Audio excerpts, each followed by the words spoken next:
harka fuunee hordoftoota ganniitu nagaan siniifaa ta'u akkam jirtan nagaa keessan anis nagaa kooti isinis bakka nagaa taatan jecha har'a akkuma argitanii muuziin xiyyaa baay'ee tokko bishaatti hirte jechuudha. Asitti inqulaalii tokko qopheeffadheen jira. Mataa koo dhiqachuu barbaadetan mataa koo baay'ee intin meechaa jira. Amma viidiyoolee malate sinimatti agarsiisa malee dafee tanan intin kadda jedhee tan jechuudha.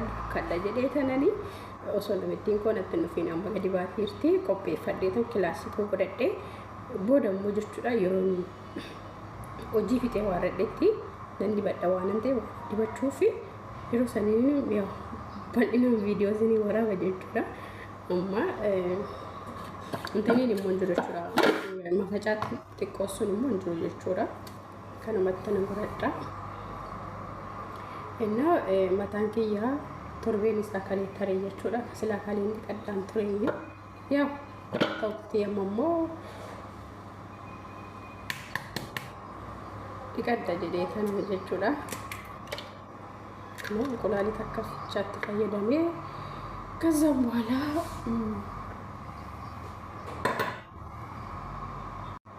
እና ግን አሞስ ተከማ አርገታኒ ተልባ እቹን ተልባ ቆጴፈደን jechuudha. በነገራችን ላይ ተልባ ፊጣን ጅራ jechuudha ዱጋ ማናለ እንደው jechuudha ማናለ ዱመቴ ጅራ እና akkuma godhe akka fichisiifadhu jechuudha. Daakadha jechuudha. Kasaan dafee daakadheen kilaasitti galfadha jechuudha. Booda immoo nan dibadha. Inni sagaleen koo immoo akkuma jirutti jira qofaan gannaaf jechuudha. Naamis mataa nan dhiqadha jedheen jechuudha. Kaliin dhiqadha jedhe kalii waan baay'een na cufeefi bishaan ofiitti naqu sammuutti jedheen dhiise jechuudha. Rabbootaa sanis ta'e kanas ta'e dhiqachuun guddiidha. Boqotii mi'oo waan ta'eef nama dabbara jechuudha. Kennu akkuma argitan kadhee fixin jira jechuudha. Nageessu mataa koo yoon barbaade qaba qibaatii ciqaaleetti dabala jechuudha. Qibaatii kaarotii irraa hojjetadhe nan qaba jechuudha. Kennu akka kanatti daakkadhee tanuu qadaade kilaasikoo godhadha jechuudha. Booda hojii fixee yeroo kilaasikiyatti galu jira miti re kilaasikootitti dibadheen ta'a jechuudha. Xiqqooshii zayituunitti godhadha jechuudha. Isin immoo zayituun qabdan kan mataa keessan qibaatuma mataa keessanitti fayyadamuu dandeessu.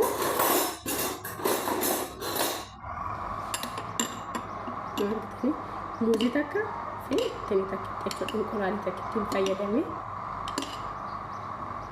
kasaan booda yeroo dibadhu walitti deebina jechuudha. Yeroo dibadhu walitti deebina.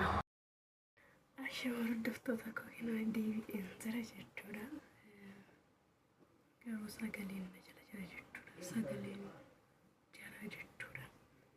Amma mataan koo qoshashee jira. Torban guutuu jiru kinu qoshashee jechuudha. Inni duratti mana dhuga. Bishaan fuudheen bishaan ofirratti gadi naqee dhugaa rabbi jechuudha. Amma dibadhuu na jechuudha.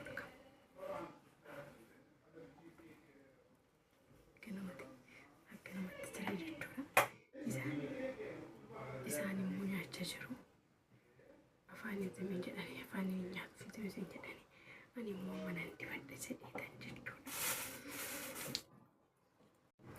Amma jechuudha dibadhuu na dakinoo akkanatti qoodadhee jira jechuudha. Inni dibadhee walitti deebina ishee. Naginoo akkanatti dibadhee jira jechuudha.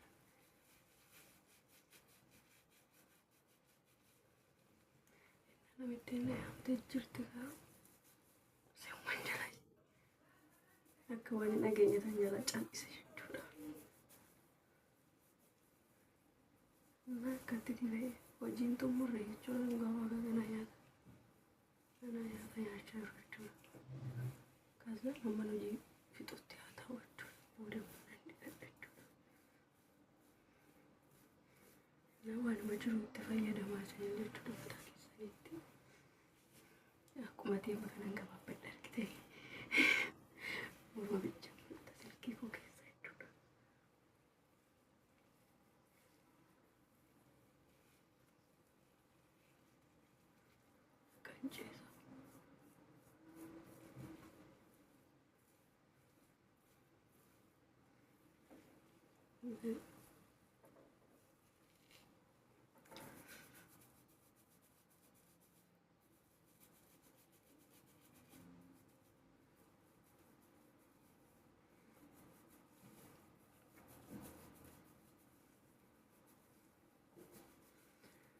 akkas gooneeti.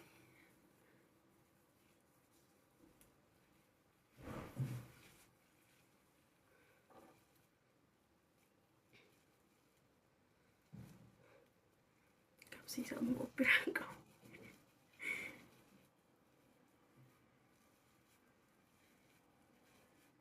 Akkama sa'aatti akka kanatti jechuudha. Sa'aatii 3 maamna nan teechisa jechuudha. Inni waayee eeggate. Qabsiisa osoo fidatee na jammare jechuudha. Maatiin irra jiran waan ta'aniif amma mana yaamte jedhee dhumaan sodaadhu. Akkuma san immoo na yaamuun ishiitti sina wallee na yaamteerti. Kottu mee dhiqiidhaaf na yaamte kottu nyaadhuudhaaf mal na yaamteerti sina. Inna isa kanas akka kanatti dibadhee walitti deebina hordoftoota koo na wajjin tura. Inna kenosiinis akka kanatti dibadhee jira. Innante mataan koo keessa dhugaa waan ta'eef fixee jira. Inni fixu jedhee yaadeen ture dura jechuudha. Dhugaa fixee jira jechuudha. Dhugaa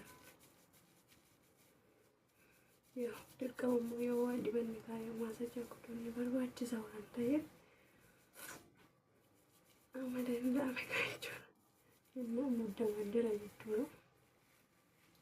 Amma lammata na yaamte tokko na yaamteetti waan ta'eef hidhee muddama jira jechuudha. Akkana kanallee akkasitti dibadhaa jechuudha.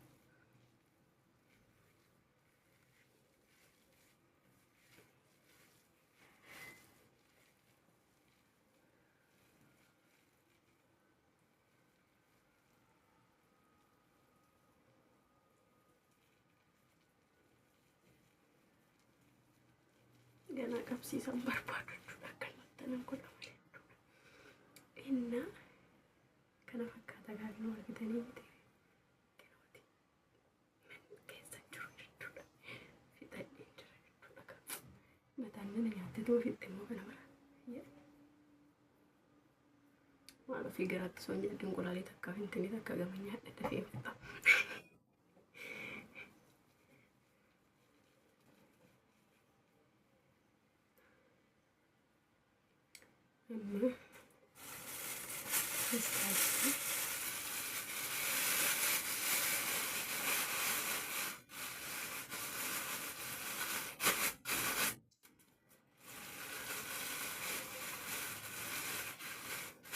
Isinis akka kanatti fayyadamaa isin jedha yeroo anamma jechuudha dhugaa dubbachuudhaaf natti toleetii itti yaa'u dirqama immoo mataa koo akka bakka bachuun qaba jedheeni malee natti tolee miti jechuudha. Akkatti nan viidiyoo kana hojjechaa jiru anaafi rabbitu beeka jechuudha. Garuu akkasuma ta'e immoo dibadheen jira galata waaqa jechuudha. Kiyyoon akkasitti kunuunfadha jechuudha. Wanta tokko dafanii abdii kutuun hin barbaachisu jechuudha. Irra deddeebi'anii yaaluun waa nama jiru jechuudha. Ammatti illee na huxinnuuf ani basawai dhugaa dubbachuuf ta'edhaan footoo kiyya duraanii irra siniif laxxafa jechuudha. Dhugaa isa ammaatii fi kan duraanii siniif laxxafa inshaallah jechuudha. Dhugaa rabbi lawxii argeen jira jechuudha. Miif natti toluu isaa baatu maa halkanan hojjedha malee mataa koo bishaan bichaadhaan dhiqadhu jechuudha. Osoo waan tokko hin hojjetiniif jechuudha. Amma akka kanatti nini